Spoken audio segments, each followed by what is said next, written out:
5, foi uma vez que vocês vieram da fazenda. Foi na volta, parou aí pra abastecer. Isso, aí vocês pararam e fui lá pra encontrar vocês, tá? Isso mesmo. E aí hoje, como que tá em Goiânia? Mas assim, tudo bom, rapaz. Estamos correndo aqui, trabalhando, brigando contra essa Covid, né? Aqui tá a mesma coisa, né? Tá uma situação complicada pra todo mundo, assim, no dia a dia, né? Muitas pessoas com medo de tudo. E estamos levando, né? Um dia por vez agora, mas tem que ser otimista, né? Não pode perder a... A gente tem que pensar, lutar contra ela, né? Lutar de cabeça erguida e saber que dias melhores vão vir, é só uma questão de tempo. Sim, sim. A gente tem um pouquinho de tranquilidade que isso aí vai passar. Tem que passar, não dá pra ficar muito tempo assim não. Acho que ninguém mais aguenta, Felipe. Mas não. A gente já tinha esperança de nessa época do ano já tá ficando livre, né? E infelizmente a gente tá aqui. Todo mundo ainda lutando juntos, né? Mas vamos tocando o barco pra frente. Sofrendo muito ainda. Você vê que a população em geral, todo mundo sofrendo muito ainda com essa situação do país inteiro, né? Do mundo inteiro, pra falar a verdade, falta né? Vacina, né, Zezinho? Mas na verdade não é nem um problema nacional, é um problema mundial. Porque se a gente for olhar por todos os lados, o mundo todo tá passando esse problema, né? É uma coisa mundial. E hoje eu recebi tanta mensagem, que legal vai ser com o Fernando, faz tempo que eu não vejo ele, no Centrinho, encontrei com o Araci. O pessoal, você é muito querido ainda, apesar de fazer tempo que não passa aqui, sabe que o carinho por você aqui em Bauru, no hospital e tudo, continua o mesmo, viu, Fernando? E já te agradecendo de aceitar o convite de participar hoje aqui. Então, todo mundo deixa uma lembrança boa, né? Tanto a gente deixou uma lembrança boa, quanto você deixar uma lembrança muito grande na gente. Que quando eu comecei a trabalhar com, né, você já tinha saído daqui, você já tinha sua vida profissional já estabelecida em Goiânia, né? Já era uma outra época, né? Você passou aqui em que ano que foi, Fer? A vida aqui em Goiânia, né? O Dr. Reinaldo ele sempre vinha para me ajudar, para poder me dar sempre um suporte nas cirurgias, e isso a gente tocou até o ano de 2000, né? Que foi quando o Marcelo terminou aí, né? E aí ele falou, agora é hora de vocês seguirem a vida em frente, que eu estou retornando para Bauru. Nos casos complicados, podem me chamar que eu vou com o maior prazer. Ele foi bastante tempo aí, né, ajudar, né, na cirurgia ortognática, né? Pois é, foi muito tempo. Eu terminei em 94, né? Aí, do final de 95 até 2000 ele veio aqui. Foram muitos anos. Que ele veio e deu um suporte assim perfeito, ajudou a gente a alicerçar dentro dos hospitais, conseguir fazer todo um serviço bem estruturado, bem assim alicerçado, né, para não ser aquela coisa que começava de um jeito e terminava de outro. Não, o que ele preconizou, graças a Deus a gente tem mantido até hoje. Para quem não trazendo as inovações, né? Porém mantendo a raiz, né, que eu acho que é o principal, a gente manter o cernezinho do que a gente aprendeu e que a gente trouxe de coisas boas, que foram grandes vivências e aprendizados, né? Você passou aqui em Bauru com o Dr. Reinaldo, que época que foi, Fernando? Para quem não sabe aí. Foi de 91 a 94. Pegou bem uma transição, assim, você acompanhou essa fase da mudança da fixação com fio de aço, né? Na época que acho que a cirurgia ortognática era muito mais difícil a sua execução, tanto para o cirurgião quanto para o paciente, né? Para pegar essa fase nova, que é o que a gente faz até hoje, a cirurgia ortognática mais moderna, com placa e parafuso, né? Como que foi isso daí? Como que era nessa época, Fernanda? Para quem nunca viu. Uma coisa interessante, assim, que foi assim, no ano de 91, quando eu entrei, então eram feitos os preparos da mesma forma que a gente fazia hoje, só que os articuladores não eram tão bons. A gente não tinha aquele articulador de perfil alto para montagem do paciente, na época não tinha o computador, e se fazia tudo com fio de aço. Os pacientes tinham o guia intermediário, tinham o guia final, e infelizmente eles tinham que ficar bloqueados, né? Os pacientes ficavam bloqueados 35 a 40 dias, né? Então a coisa corria normal.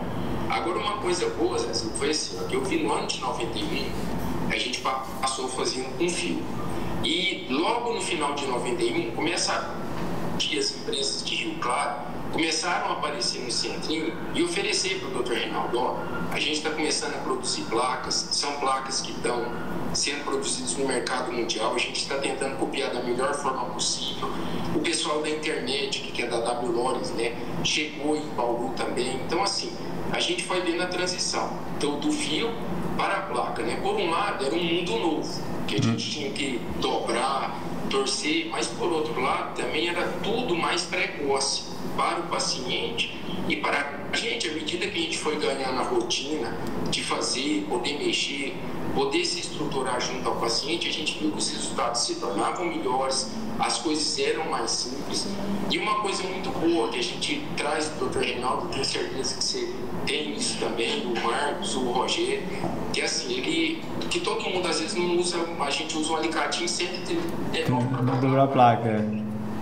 Então, isso é a tradição do centrinho, né? Isso o Dr. Reinaldo criou e foi uma coisa, sempre a gente improvisando uma coisa aqui, outra coisa ali, era criando um instrumental que precisava na oficina, fazia uma coisa de uma forma e de outra, sempre buscando uma agilidade maior e um conforto maior no trans e pós-cirúrgico, né? Para o paciente e para todos nós que estávamos trabalhando lá.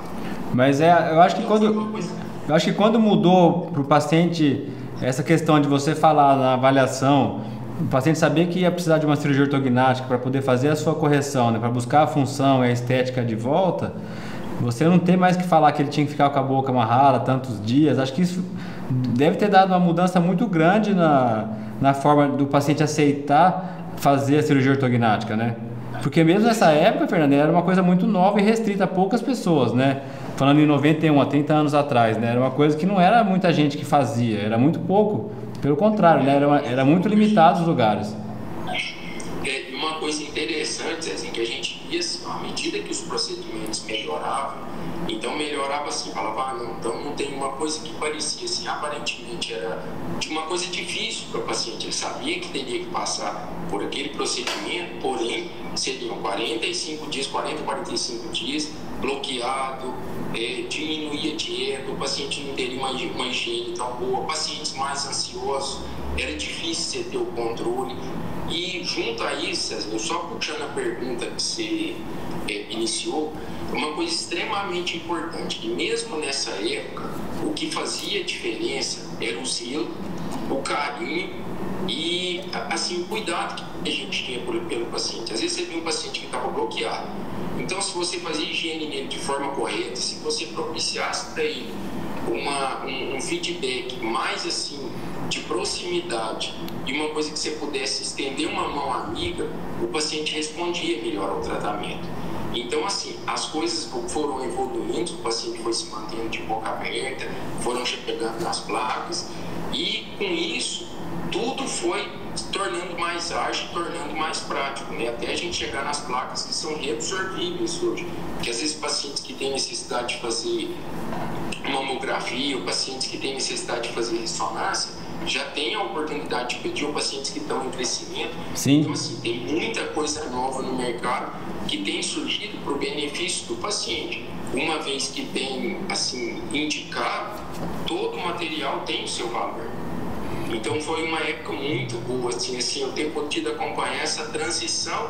E se a gente pensar de 92 para cá, assim, é muito rápido. Parece que foi, assim, um piscar de olhos. A vida andou e as coisas mudaram para melhor, né? Com certeza. E acho que quem ganha com isso tudo sempre é o paciente, né? Que é o maior beneficiado de tudo isso, né? Tanto a difusão da cirurgia ortognática que começou aqui em Bauru com o Dr. Reinaldo, quanto essa melhora hoje para você oferecer para o paciente, né? Hoje é muito mais fácil, você tem casos, você tem às vezes alguém na cidade que já fez, é uma coisa muito mais fácil oferecer para o paciente esse tipo de correção hoje, né? Antes era uma coisa muito restrita, como a gente já falou. E essa questão da atenção, a gente está falando de uma época que não tinha nem WhatsApp, nem celular, né, Fernando? Para você falar com o paciente, né? Ele ia para casa, no máximo ele ligava, pegava o telefone e ligava, né?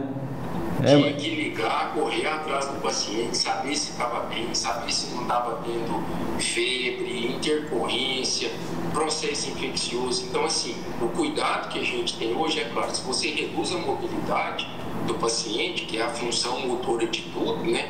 Você tira do paciente também a qualidade de cicatrização, a qualidade de regeneração, que o paciente pode fazer tudo isso precoce, trazendo um melhor tratamento e um melhor, assim, sucesso naquele tratamento que aparentemente poderia ser uma coisa muito traumática, ele reduz para uma cirurgia de médio ou pequeno porte.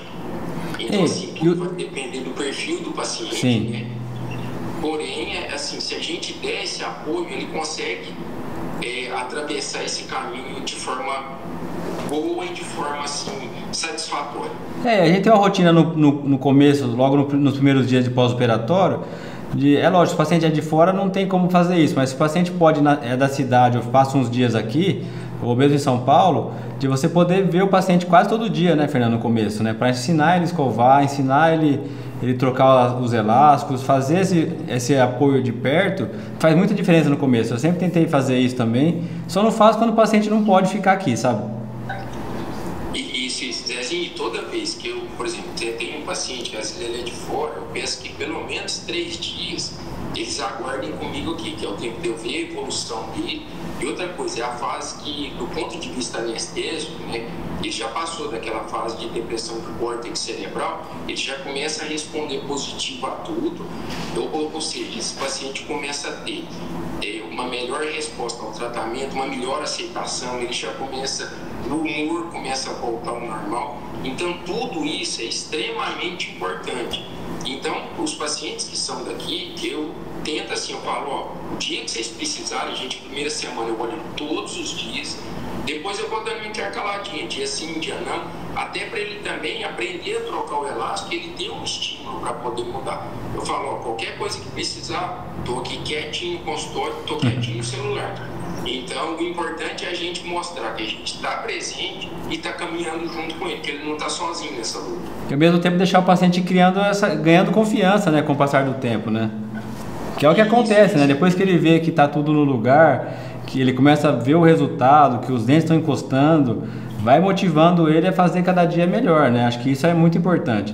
E lembrar que toda a cirurgia ortognática a gente faz com anestesia geral, né, Fernando? O paciente está dormindo e, na melhor das hipóteses, né, o paciente passa um dia de jejum, né, que ele passa é um dia que ele já se alimenta mal, vamos falar assim, mas que é necessário para poder fazer a anestesia geral. E é lógico que no primeiro dia da cirurgia sempre é um dia mais difícil de passar, né? Porque é tudo novo, né?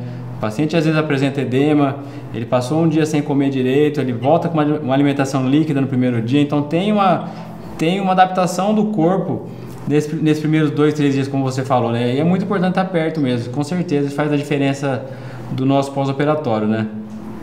Zezinho, uma coisa importante, é estimular esse paciente a caminhar. Porque uma coisa que a gente vê acontecer muito, eu já tive caso de paciente, tem um caso de um paciente que sempre me chamou a atenção aqui em Goiânia, é um grande amigo que eu tenho, e ele tinha uma classe 2 severa, defeito dele. Ele não era medo da cirurgia, mas ele gostava de Coca-Cola. E Coca-Cola era o amigo número 1 dele. E um dia, assim, ele estava evoluindo assim bem, comendo pouco, mas tomando muita Coca-Cola. Assim, ele formou gases no intestino, formou aquelas bolhas. Ele gritava de dor abdominal, né?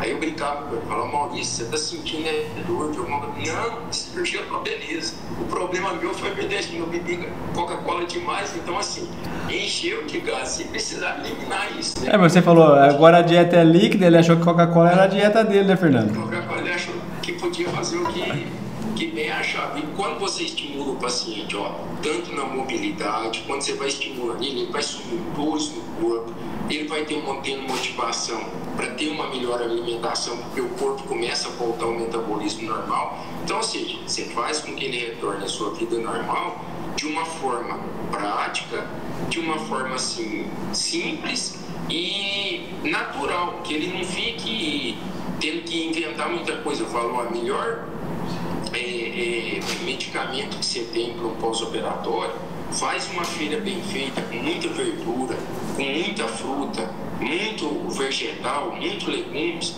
que ele vai ter um pós-operatório tranquilo. A gente passa aquela receitinha da sopa, que é elaborada pelos nutrólogos do hospital, que é extremamente importante, rica, é cheia de nutrientes, então a gente faz com que o paciente tenha um caminhar mais tranquilo. Isso faz toda a diferença, né, para o paciente no pós-operatório. E voltando a falar da parte da evolução, que acho que isso é o mais legal, assim, emocionante de saber, Fernando, é a questão do começo das placas, né? Porque uma coisa que é diferente hoje demais, né, no nosso dia a dia, o pessoal que é mais novo acho que nem lembra disso, é que o cirurgião levava as placas na mão, né? Levava a caixa de instrumental e as placas pro centro cirúrgico, né? As placas eram nossas, né? Você não tinha empresa que ia no hospital igual é hoje, né? Isso é muito diferente da rotina de hoje em dia, né?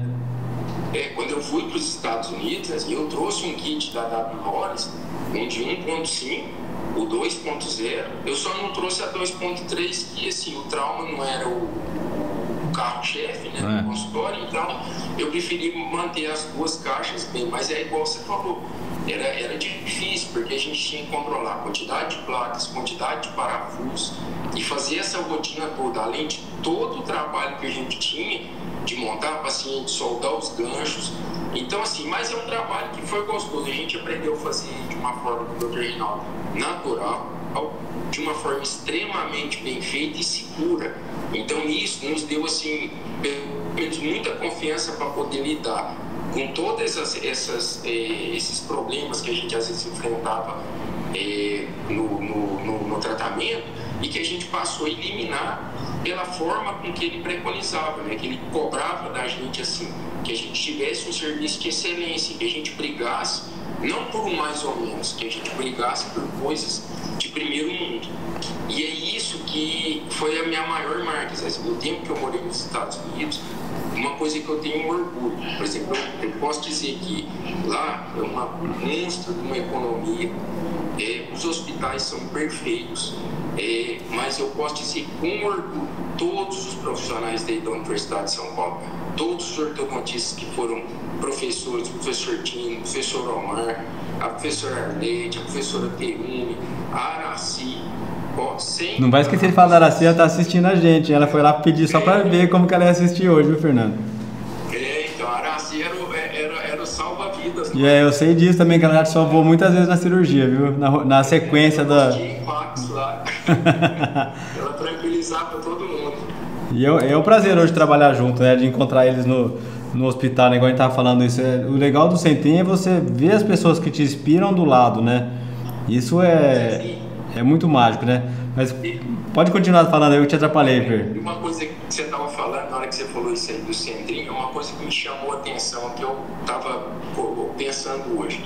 Por exemplo, durante o tempo de faculdade, quando a gente foi para prestar as provas, para entrar para os cursos, a gente lia muitos trabalhos, né? Então, Dr. Reinaldo, Dr. Omar, Dr. Leopoldino, então, todos os profissionais envolvidos. Então, assim, de repente, você se vê dentro do Hospital da Universidade de São Paulo, dentro do Centrinho, com todos aqueles professores, lá tudo. Então, assim, era uma convivência harmônica, um lugar que você, assim, podia dizer que você respirava a cultura, você tinha um lugar onde você era acolhido, você era atendido, e nas menores coisas que você precisava, você tinha um retorno rápido e um retorno seguro. Então a gente era tratado por pessoas de uma um conhecimentos de alta complexidade, como se a gente fosse uma pessoa extremamente parecida com eles. Olha a experiência que eles tinham na nossa frente.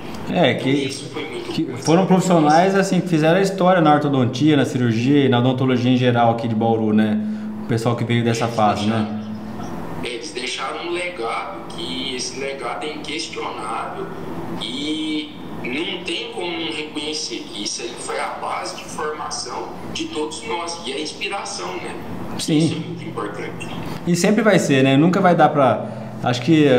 Não dá pra deixar de lado, não. Eu lembro toda vez que... Toda cirurgia que tenho, que teve...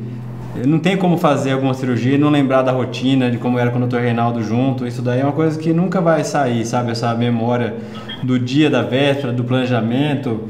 Mesmo agora que o Dr. Reinaldo está fazendo tudo com planejamento digital também, Mas a rotina era a mesma, né? De se encontrar, de conversar antes, de adaptar o guia, de testar o guia antes da cirurgia. Então tudo isso nunca vai ter uma cirurgia sem ter essa memória. Então, e uma coisa extremamente importante que é isso, é a gente poder pegar, testar, você ter a certeza que tudo vai dar certo, que tudo vai caminhar bem. Por quê? Porque você já memorizava a cirurgia, discutia a cirurgia, você conseguia achar os achados assim, anatômicos de relevância nas radiografias, que eram radiografias bem feitas. Eu acho assim que isso tudo enriquece muito o tratamento. Ele mostra a diretriz que a gente tem que seguir. Aquele exame clínico dele rigoroso, que agora ele sempre falava, sempre explicava pra gente que a clínica sempre deveria ser soberana. Então, assim, escutar o paciente também sempre foi de extrema importância. Então, assim, o que o paciente tem de queixa principal?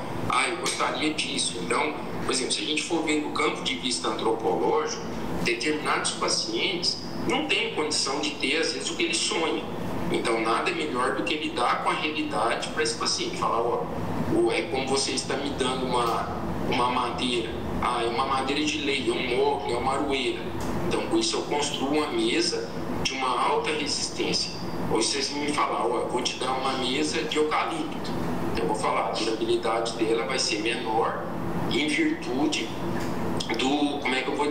do material que ele está me oferecendo para trabalhar. Então, ou seja, cada caso, você vai ter uma individualização do caso, mesmo que sejam parecidos os procedimentos, mas o tipo do tegumento, que é os tecidos moles do paciente, o tipo da estrutura óssea, a condição dental, tudo isso envolve um bom tratamento cirúrgico para esse paciente. A gente sabe que muda muito, né? Dependendo o padrão do paciente, né? Muda tudo isso daí, né? Cada padrão tem a sua peculiaridade, né, Fernando?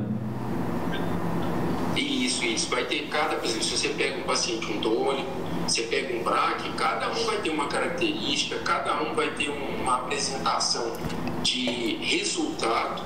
E o importante é isso, é que a gente possa conscientizar o paciente antes, para que às vezes o que ele cria uma falsa ilusão dentro dele, ou expectativa, e nada melhor do que você pegar esse próprio paciente e falar, a melhor coisa que você pode fazer é olhe para os seus familiares, ver se você parece com eles. Então, assim, ele vai ter que ter algum traço de semelhança com essa família. Então, isso é o mais importante, você poder buscar nele, então resgatar dele o que ele é como pessoa e o que ele tem como herdabilidade genética, que isso a gente não vai conseguir mudar. Na verdade, acaba buscando isso na hora do planejamento, né? Porque para você voltar ele na normalidade, muitas vezes você deixa ele de volta no padrão da família, fica parecido com os pais, ou o pai ou a mãe, né? Você acaba às vezes deixando, com o resultado final da cirurgia, você volta ele para um padrão normal da raça dele, né? Isso. Ele vai ser parecido com os entes dele, né? Então, ou seja, ele vai saber que ele tem um laço, né? Que ele tem uma herdabilidade. E isso é extremamente importante para o paciente. Ele se auto-reconhecer. E uma coisa, sempre quando ele puder olhar no espelho, ele pensar, não, hoje eu tenho uma identidade, minha família, e não uma identidade falsa, que seja diferente de tudo que ele sonhou. Ele sonhou uma coisa que é um mundo que não existia para ele. Então, eu acho isso extremamente importante. Isso aí nos ajudou muito. Essa forma de pensar, essa forma de tirar a história do paciente.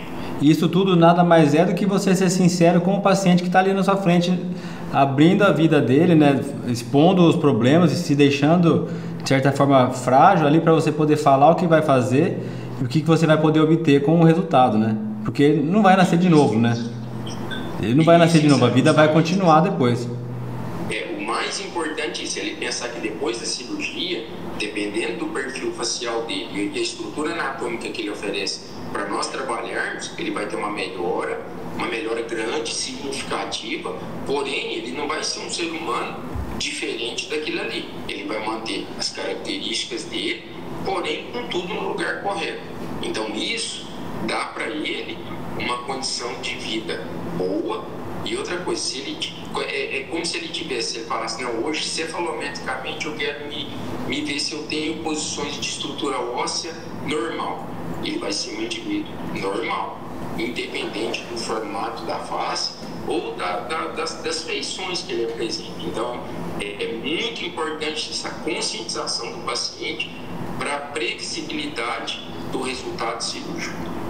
Uma coisa que a gente começou a falar das placas e voltando um pouco nesse assunto, não estou querendo mexer no passado não, mas é para saber essas dificuldades que tinha do planejamento, porque eu não passei isso, entendeu, dessa parte. Mas eu sei que mudou muito, Fernando, a questão de quando começou as placas, a avaliação sempre foi morfológica, né, de avaliar o rosto do paciente, a questão respiratória no pré-operatório, quando você avaliava o paciente com uma oclusão, né, que na época se falava uma oclusão esquelética, né, que ele ia ter um problema que a ortodontia não conseguiria resolver, porque se a gente for ver, isso tudo está mais organizado depois do livro do Dr. Dino em 2005, 2006, do livro azul, né, que ficou isso de uma forma organizada, que daí todo mundo passou a seguir e é o que a gente segue de padrão hoje para poder avaliar e diagnosticar os casos. Mas eu sei que mudou muito com as placas a questão do movimento da maxila, né? Que a limitação de ter o contato ósseo, que o fio de aço acabava que te obrigava, né, você ter esse contato, que não tinha como você deixar o osso afastado ou ganhar dimensão vertical, né, que seria o paciente que não mostra muito dente, mostrar mais dente no sorriso. Isso com as placas acho que foi a maior mudança que teve, né? E a questão do bloqueio, como você já falou. Então mudou muito o planejamento depois, né? A forma de você oferecer e buscar novos resultados com a fixação com placa e parafuso, né? Isso, se ela permitia, com que a gente tivesse, por exemplo, tanto a maxila quanto a mandíbula, né? Movimentos maiores, né? Em termos de comprimento, né? Então você tinha movimentos e tanto no sentido horizontal quanto vertical. Então, se você tivesse alguns pontos que a placa estabilizava, você já estava conseguindo uma estrutura, e como a placa mantinha aquela estrutura no lugar correto, você tinha tempo com a fibrose em algum ponto que não formaria o osso, pelo menos essa fibrose estabilizava o segmento, uma parte, e a outra parte seria formado o osso. Então, isso ajudou em 200% a forma de fazer cirurgias, porque antes é igual você falou, a gente ficava limitado porque um fio tinha que tocar um segmento no osso, porque senão aquele fio ficava suspenso e a maxila ficava balançando de um lado para o outro, ou então no sentido vertical. Então isso é uma coisa que dava medo antes da gente pensar nisso.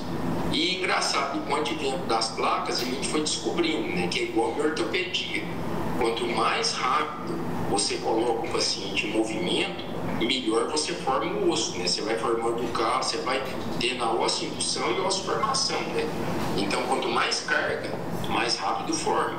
Menos carga que a gente tinha antes, né? Era mais demorado o processo. Então, é extremamente importante. Isso trouxe o advento das placas dos parafusos, trouxeram muitas mudanças para nós. E foi no sentido benéfico. A gente foi aprendendo a lidar com elas devagarzinho, foi aprendendo que tinha as formas de mexer, as placas em ele era melhor para determinado lugar. Então, assim foi nascendo uma forma de trabalhar, foi crescendo uma rotina, os articuladores foram melhorando e a gente conseguiu chegar num padrão que eu posso dizer assim, de excelência para uma cirurgia ortognática.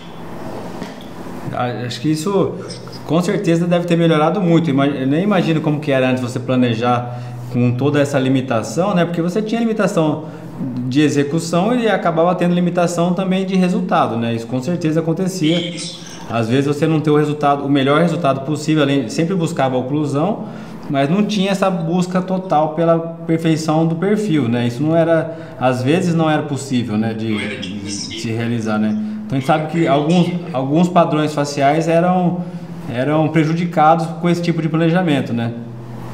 E se o paciente, assim, às vezes de uma forma indireta, ele sofria, e queira ou não, a gente também, todo mundo sofria, porque você queria dar o melhor para o paciente, e às vezes você percebia que ele não se sentia tão bem. Então essa forma de talvez não se sentir tão bem é porque a gente pensava, pô, mas podia ter ido além, né? Mas são limitações que eram impostas pela época e pelo tipo de material que existia, né? Era o que tinha no momento. Então, assim, essas coisas foram extremamente importantes e nos ajudaram muito nessa mudança. E hoje em dia, como que tá aí a questão? Vocês estão operando ou tá parado? Aqui tá meio limitado ainda de marcar a cirurgia, viu, Fernando? Como que vocês estão aí? O hospital também está pedindo para a gente diminuir bastante em virtude da falta dos anestésicos. Ou seja, nos hospitais de campanha, nos hospitais que tratam Covid, estão utilizando demais medicamento para anestesia, para manter o paciente entubado. Então, assim, reduziu bastante. Tem dias que a gente tem limitação de horário, às vezes falam, você pode operar da meia-noite às 6. Mas aí você vira a sua vida de ponta cabeça. E outra coisa, se porventura você precisa de algo, de algum cirurgião ou algum anestesista para dar um suporte, uma pessoa melhor, provavelmente ele não vai estar presente. Então o risco da gente ter um dano ou acontecer algum problema é muito maior. Então, assim, eu acho que é melhor a gente manter com tranquilidade, deixar o problema passar e a gente voltar dentro do limite da segurança. Porque a gente não vai causar dano a paciente nenhum. Isso é extremamente importante. E uma coisa, assim, que eu vejo assim, ó, aproveitando o gancho da pergunta que você fez, que eu vejo assim, o que é o maior desafio que eu vejo hoje, assim, nos dias atuais para a gente? Vamos ver o ano de 2020, 2021. Bom, tem sido assim, a gente, frente a uma pandemia dessa, onde todo mundo tem tentado reduzir custo, mas isso gera cair um pouco a qualidade. E o que eu tenho, assim, mantido dentro do consultório? Qualidade cair nunca, tá? O atendimento ser do mesmo jeito que sempre foi. Eu prefiro perder, às vezes, um pouco do valor que eu iria ter como valor de pagamento, do que deixar o paciente sair do consultório com um tratamento inferior, talvez ao esperado por ele e ao esperado por nós também. Porque isso é uma coisa ruim. Você vai para casa e você fica martelando aquilo na cabeça. Parece que não, podia ter feito melhor e por uma bobeira ou por uma falta de um zelo, um cuidado, eu abandonei isso.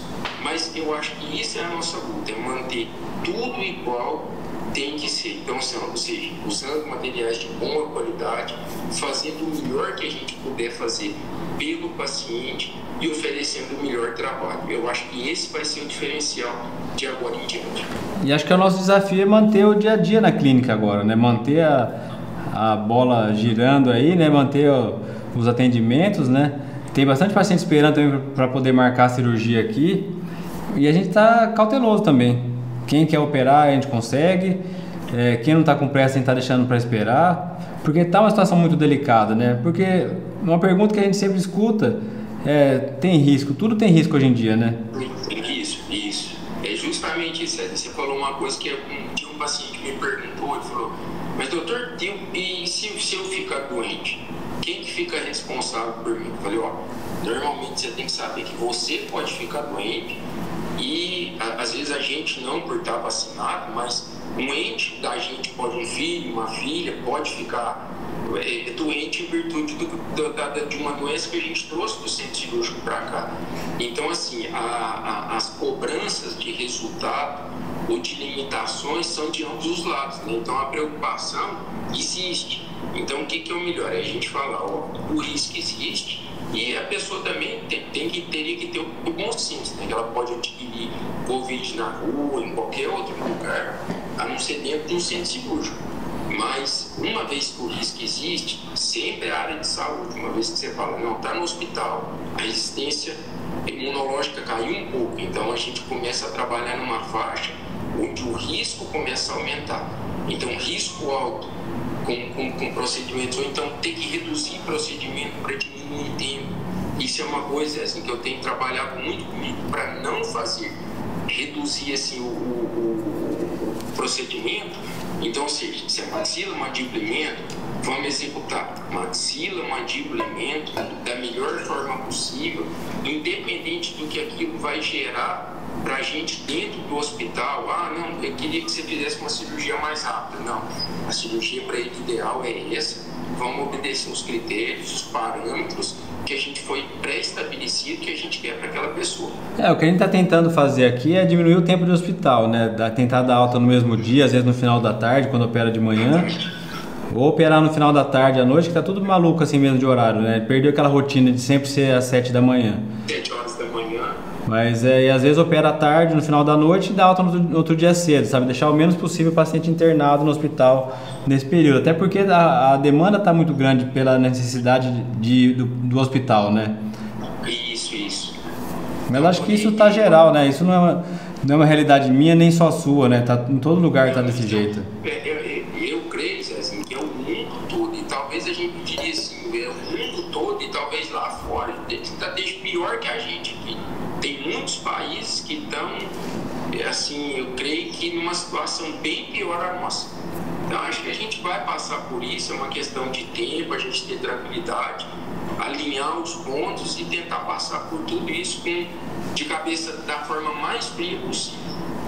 Eu ia perguntar para você a questão de treinamento de equipe, mas você já falou um pouco, né? Você já tem uma equipe toda formada aí, que já está acostumada no trabalho com você, nessa rotina, desde quando você voltou para Goiânia, né?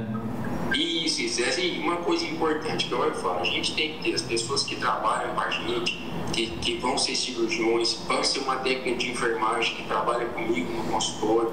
Então, assim, isso ajuda muito a gente a aprender. A Lucineide, que é uma menina que trabalha comigo há 15 anos, ela conheceu o Dr. Reinaldo, ela viu que ela aprendeu muita coisa com ele.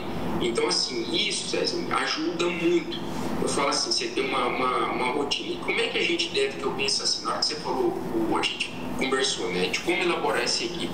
Então, vamos pensar, a gente parte do princípio que a gente vai precisar do ortodontista, a gente está bem entrosado com eles, e seja, eu falo para o ortodontista, seja Invisalign, seja o aparelho tradicional, não importa. Uma única diferença, foi o que o Marcos conversou aquele dia. Se for o Invisalign, qual os botões de pré-molar ou canino na região de canino, de pré-canino, de molar até canino, que pelo menos você pode, durante a fase de uso de elásticos, você tem toda uma tranquilidade para você não perder, se algum segmento estiver fugindo de lugar, acontecer alguma intercorrência, você tem como suprir aquilo ali.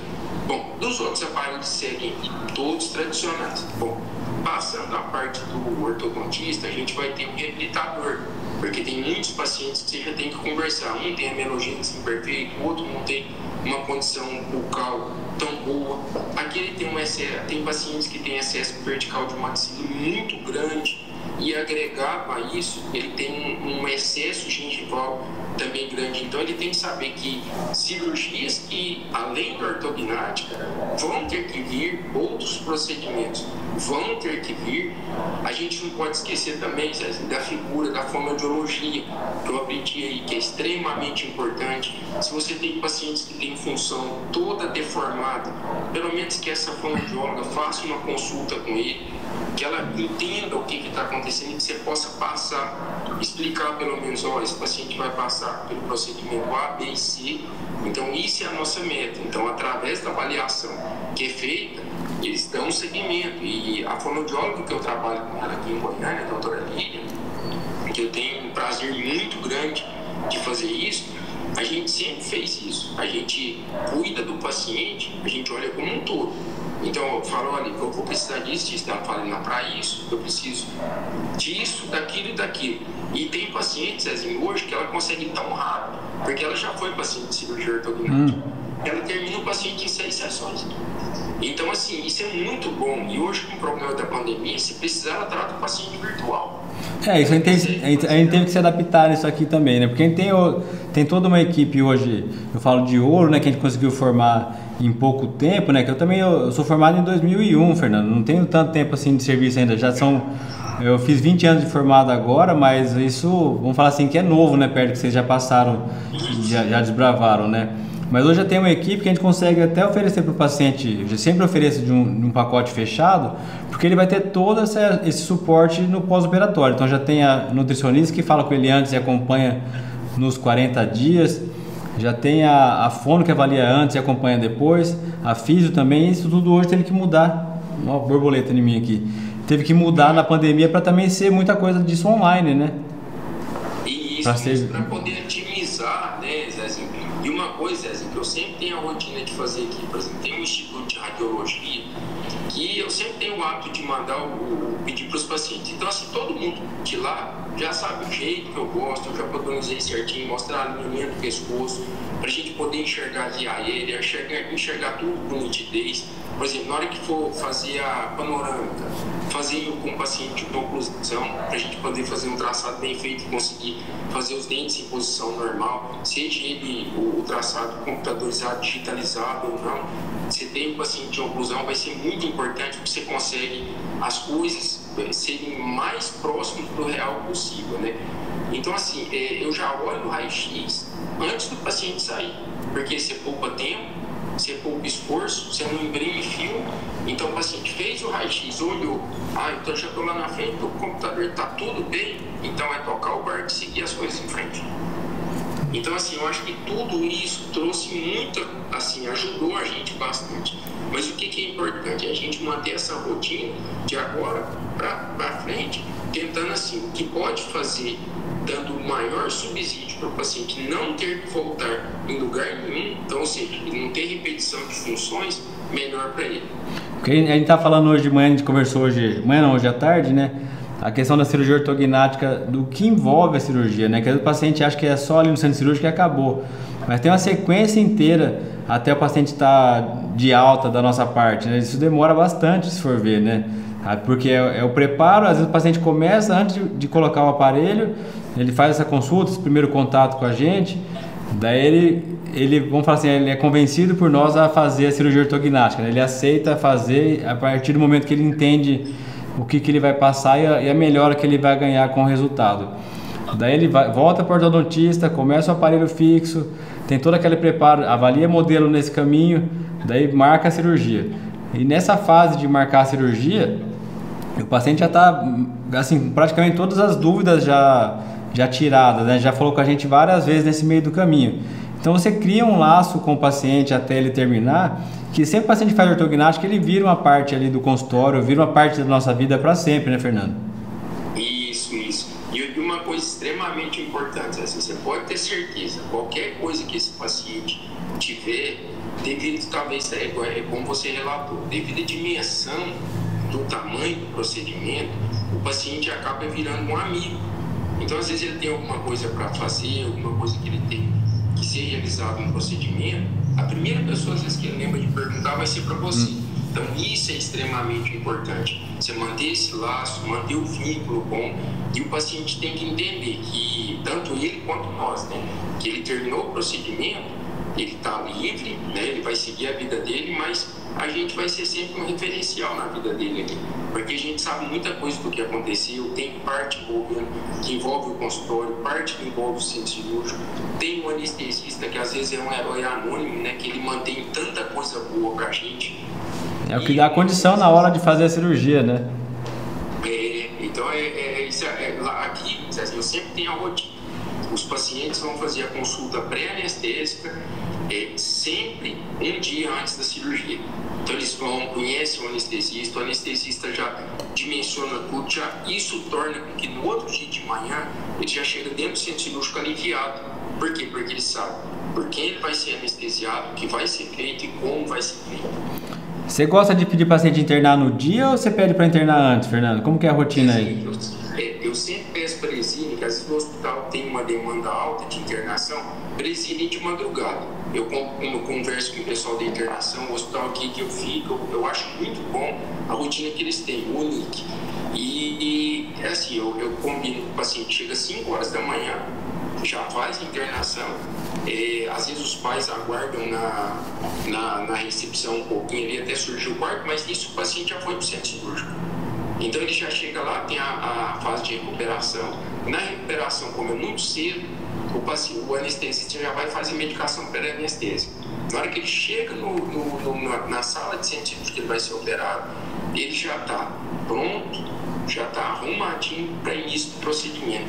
Então, assim, é muito importante a gente estabelecer essa rotina de forma correta para a gente trazer para esse paciente esse conforto. Então, eu acho que isso ajuda muito. E essa questão de agora, a gente conversou um pouquinho sobre isso daí, como que você vê, Fernando, a questão do planejamento digital da ortognática?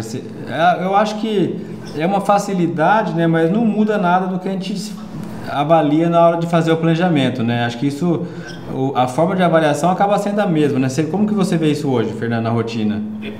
Zezinho, eu acho que é uma coisa que veio para ficar, tá? tá? É uma coisa que é perfeita, a gente consegue visualizar estruturas assim, que a gente conseguia ver, é uma coisa que eu tenho sempre na cabeça do Dr. Reinaldo. Ele ensinou a gente a pensar em 3D. E essa forma da gente pensar em 3D ajudou muito, que foi a gente, como é que eu vou dizer, a gente poder entender no tridimensional.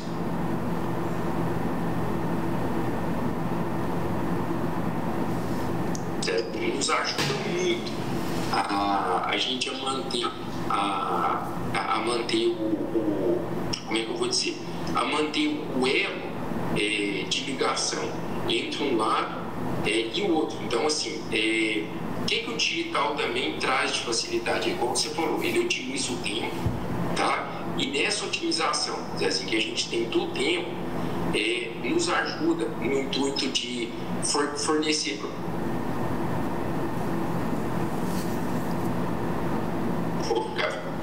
Tinha caído a luz. Tá dando uma travadinha, mas voltou, agora estou escutando. Então, no caso do digital, você tem a impressão dos guias que já são feitos com impressoras 3D. Então, tudo isso assim, facilita muito. Mas o que você falou é uma coisa real, César, e que eu sempre gosto de fazer no consultório. Uma coisa que me deixa muito feliz, que é eu conseguir fazer o traçado preditivo de forma bem feita. Se for preciso montar no articulador, construir os guias, eu consigo fazer isso com muita agilidade. Assim, é claro, nunca vai tirar o mérito. O meu sonho é eu poder ter um scanner. Eu gostaria muito de ter a impressora 3D e ter também o programa, que não é o maior problema, mas a gente tem que ter uma demanda também muito grande para se pagar, porque esses materiais, além de serem caros, eles dão uma manutenção alta. Então a gente tem que ter todo esse cuidado para fazer isso bem feito. Hoje eu estava te contando, né, a gente usa uma equipe lá de Brasília, né, que é perto de você aí até, né, mais perto que da gente aqui. Mas eu vou pôr você em contato com ele, a gente vai fazer alguma coisa nova aí para mudar isso, para chegar mais próximo aí de você. Mas eu acabei comprando a impressora para ajudar nisso aqui, mas o resto tudo é terceirizado, Fernando. Porque não justifica ter o scanner no consultório, pelo tanto que usa. Voltou? É justamente isso, assim, o volume que é utilizado e o valor que se tem, o valor é um valor muito, muito alto pela demanda que se utiliza, e a gente ainda tem a manutenção, e uma coisa que a gente não pode esquecer, tem o pagamento da atualização, que é feito anual, e tem um custo alto. Tem. Então isso é uma coisa que a gente tem, assim, que a gente vai ter que ter um valor acessível em termos de Brasil, onde o norte-americano, o alemão, eles devem ter algumas facilidades nesse sentido, e a gente não tem assim, isso com tanta simplicidade aqui. Porque... Então, eu acho isso extremamente importante. Eu gostei do jeito que a gente está fazendo hoje, a questão de ser terceirizado, né? Porque uma outra coisa, como a gente não faz isso todo dia, né? Você acaba que quem mexe todo dia no programa acaba sendo mais rápido que a gente, né? Por causa do dia a dia, quem monta o caso no computador e no programa acaba tendo uma agilidade muito maior do que a gente na hora de fazer a simulação. Mas a avaliação, a questão da movimentação, quem faz é a gente no final do mesmo jeito, né? É como se você pegasse o articulador e falasse, mexe para cá, mexe para lá, essa é a posição que eu quero. Daí constrói o guia nessa posição. É uma experiência bem boa. A facilidade assim, é inquestionável. O importante é o que eu falo. O meu sonho é que aqui em Goiânia tenha uma firma de radiologia, uma clínica, que possa oferecer para a gente esse serviço. Porque eu acho que tanto no mais próximo, tudo se torna melhor. Não, fica mais fácil. Melhor as coisas. Mas da forma que você falou que você faz, assim, é extremamente boa, que você imprime os modelos no seu consultório. Mas o esquema que aí em Brasília, pertinho de você, dá certinho. Você vai ver. Vamos fazer você entrar em contato com eles, aí você vai gostar deles. O pessoal é muito gente boa. E capacitado também para fazer, né? Porque eu, quando pegava os modelos, Fernando, eu lembro que eu já sempre fazia assim, eu tinha uma charneira normal, né, para fazer o guia final, então eu já pegava o modelo, eu já moldava, já fazia a oclusão final, e nisso eu já fazia o guia enquanto estava montando a outra parte no articulador, né? Então eu já fazia o guia final primeiro, porque a gente já sabe que tem como que buscava a oclusão, terminava o guia final, daí eu montava a mandíbula e a maxila no articulador para operar. E é bem prático mesmo depois que você pega o jeito, né, para fazer mesmo na mão. Zezinho, e uma coisa importante é isso, igual você falou, é a praticidade, é a agilidade e outra coisa, a demonstração de tudo como é feito para o paciente. O paciente tem uma outra visão, ele tem uma visão em 3D, porque se você mandar as fotos todas padronizadas, feitas de acordo com o esquema que a clínica pede, a gente vai ter uma boa apresentação para o paciente. E eu acho que isso pesa muito. Isso tem um valor, é um valor inquestionável, mas assim, eu torço para que a gente tenha isso aqui pertinho de nós. Esse é o meu sonho. Tá bem perto. E uma coisa que a gente falou da cirurgia, de como que era feito, né, no começo da sua carreira, Fernando, a questão do pós-operatório para o paciente. Você falou um pouquinho disso daí, mas como que você vê isso, a melhora de hoje, de como era isso antigamente, no começo da... Bom, o que eu posso dizer é que assim, do que a gente fazia, sempre em Bauru, eu sempre vi o Dr. Reinaldo fazer a forma que ele conduzia, os pós-operatórios sempre foram tranquilos. Mas porque ele ensinou pra gente a forma de cuidar do paciente, escovar, fazer higiene da cavidade nasal, ver se não tinha nada, nenhum alimento, alguma coisa que atrapalhasse o paciente. Bom, outra coisa que eu vejo hoje, que está muito bom, com a mobilidade fácil, o paciente volta, ele retoma as suas atividades de forma mais fácil.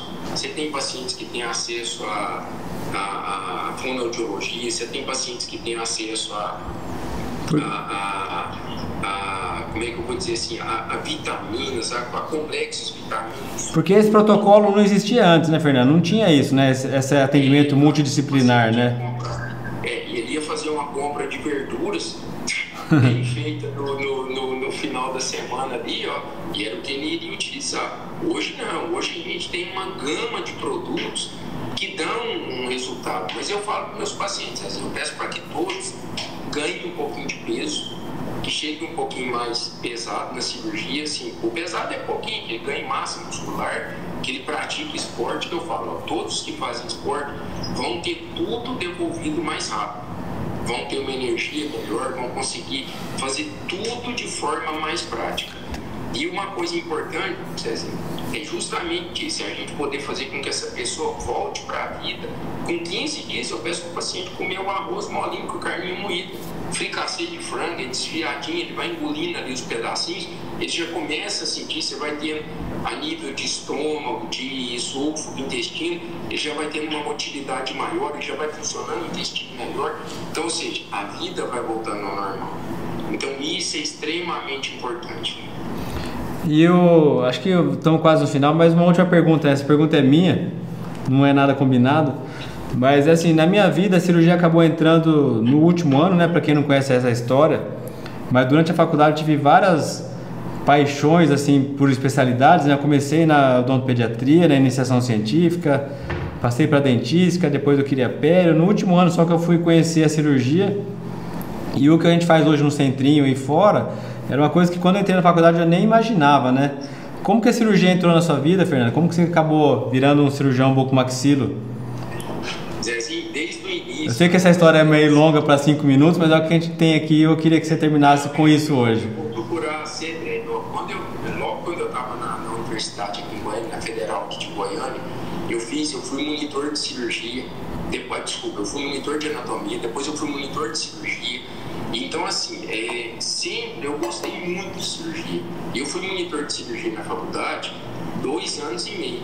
Então é uma coisa que eu já tinha assim, certeza definida na minha cabeça.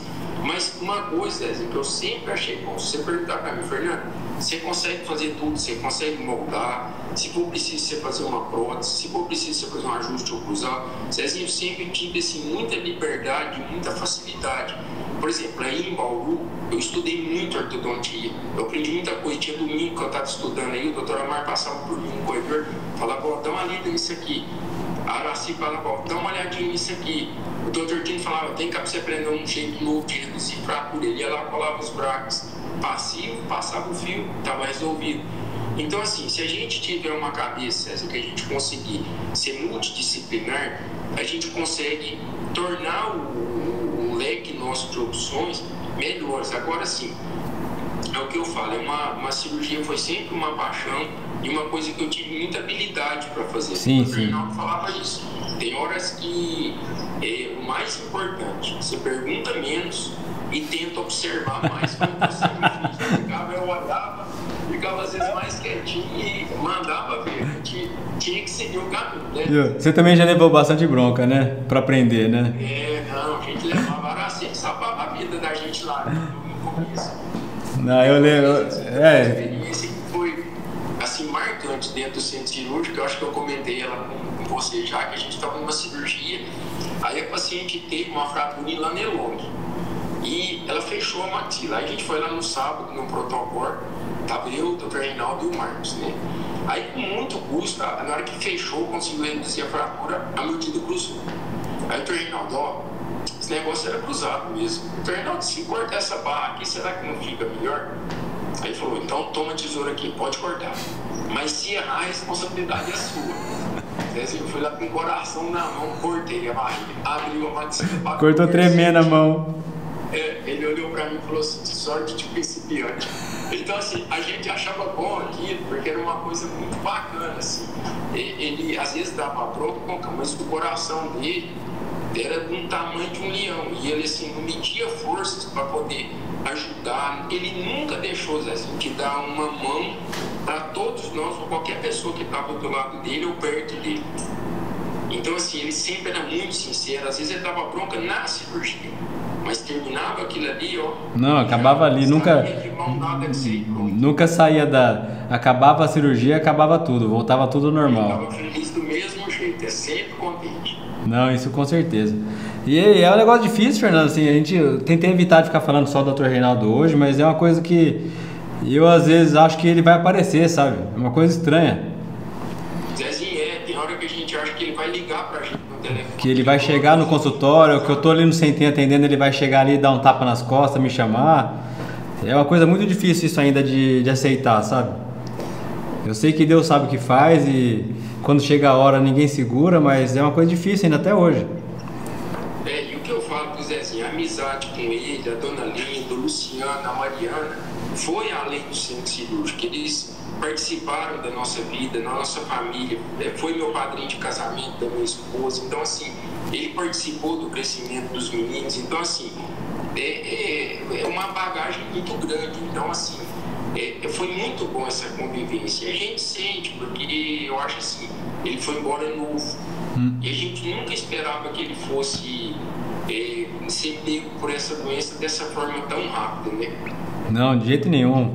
Quando eu soube que ele ia internar, né, que ele tava ruim, eu falei assim, mas isso daqui a pouco ele tá aí. Não vai ser nada, ele vai e volta. Nunca esperei isso. Não, mas ele tá. O que a gente tem que pensar do Zezinho é que ele tá sempre perto da gente, olhando por nós, do jeito que ele sempre fez. Eu acho que essa é a melhor saída que a gente acha. E a gente ia mudar de consultório, né? Você não chegou a conhecer aqui ainda. E tá em outro endereço hoje, né?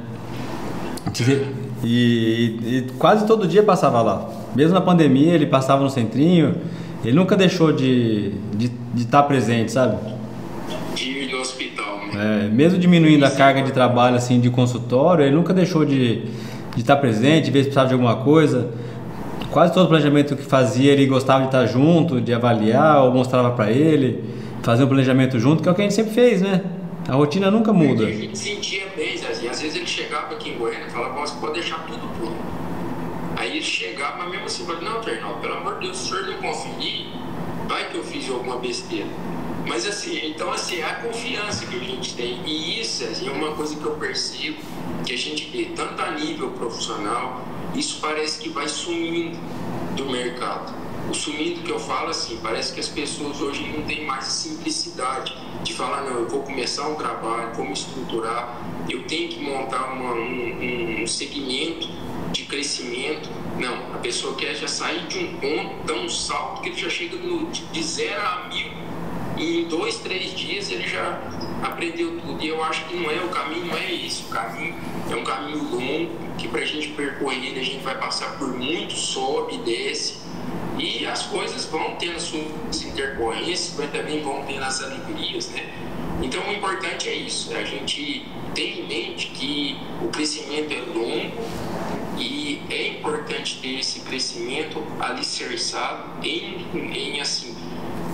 bases sólidas, para não ter desmoronamento. Esse é o mais importante. E isso é uma coisa que a gente sempre vai ter que falar, né? Sempre vai ter que falar assim, sempre vai falar com o maior orgulho do mundo, né?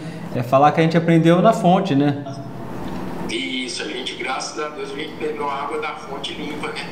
Porque isso eu acho que é uma coisa que não tem preço, aprender a profissão com quem mais fez isso, ao meu ver, aqui no Brasil, né?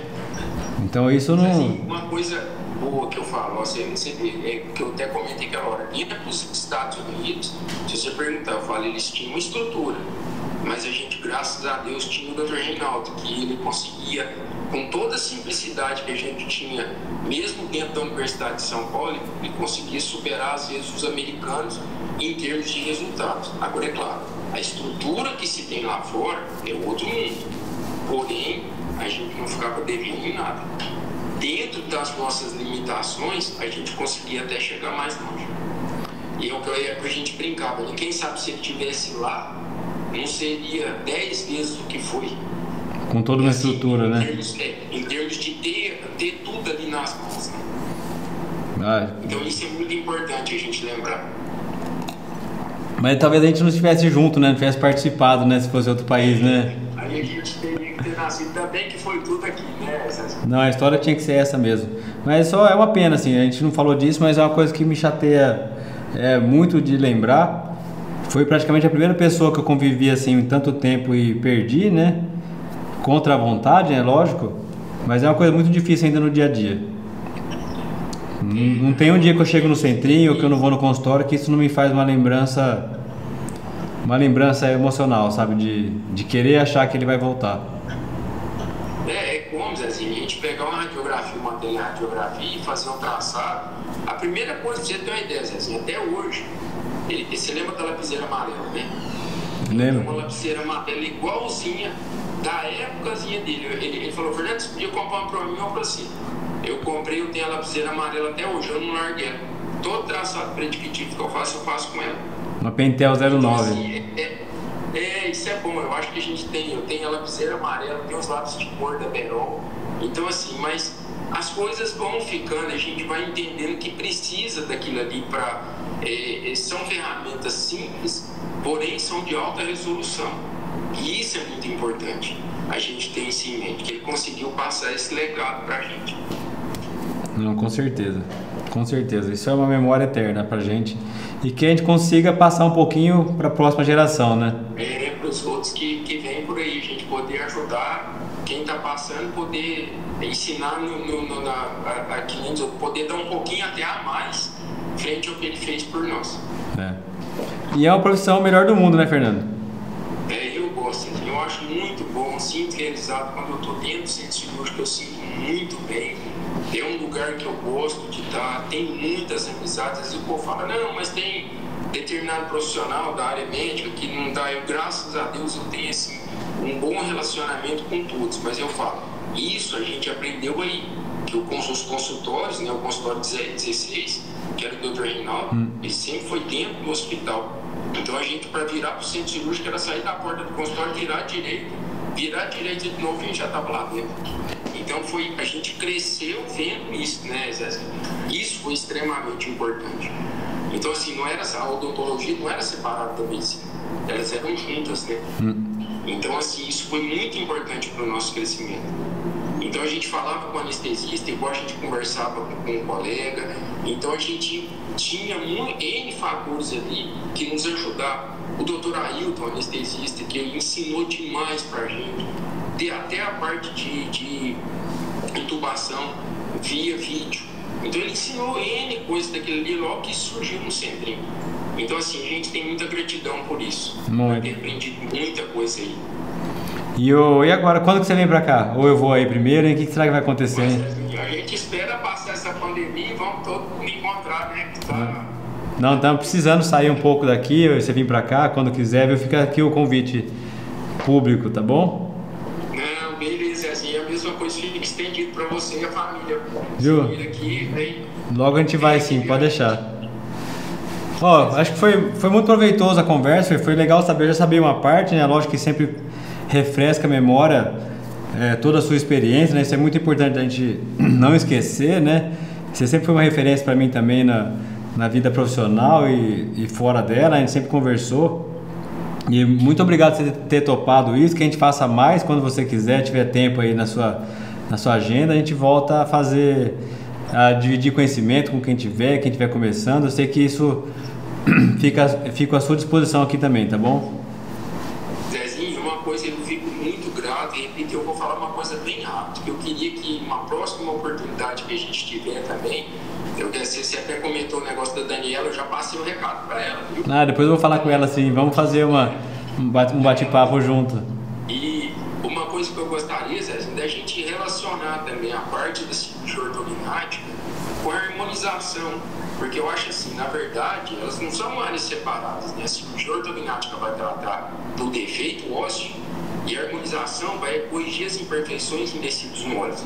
E eu tenho um amigo, colega de turma, o Dr. Altamiro Flávio, que é uma referência no país em harmonização, e ele nunca deixou de separar o que é ortognática para ele é ortognática.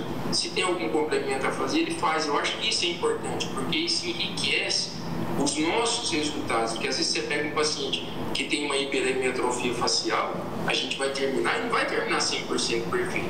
Algumas coisas deverão ser feitas para você ter um resultado 100% como esperado. Então, assim, tudo que a gente puder aliar de fator positivo para trazer para esse paciente, eu acho que a gente deve buscar. E principalmente no pós-operatório, a harmonização pode somar muito no final, né? Ela ajuda muito. No final você vai ter a reabilitação, né? E vai ter a harmonização como o coroamento de tudo, né? Então, ou seja, ele vai ter o gosto da forma que ele idealizou e sonhou. Então, eu acho que isso é muito importante. Só uma coisinha, minha mãe entrou aqui, mãe, parabéns pra você, hoje é aniversário dela, eu tô aqui, tá tendo festa, não era pra eu estar jantando com eles lá hoje, e eu falei, mãe, eu vou acabar com o Fernando, eu passo lá pra te dar um beijo.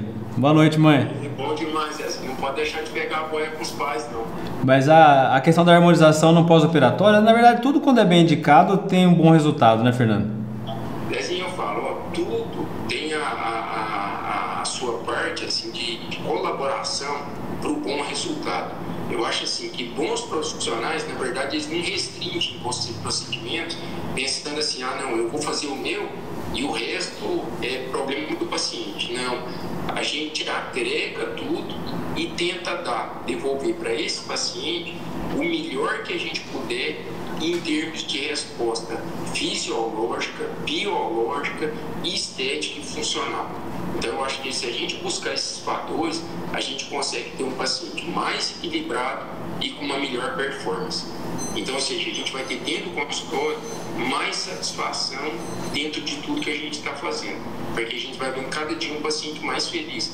Mas é como você falou, tudo dentro de uma sensatez e tudo dentro de um padrão estabelecido, porque também inventar coisa que não precisa não justifica, aí não existe motivo.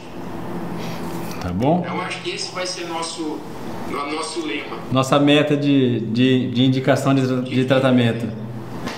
Fazer, enriquecer a finalização, né? Então, ou seja, coroando a ortodontia, coroando a reabilitação, coroando a cirurgia ortognática e finalizando com a harmonização.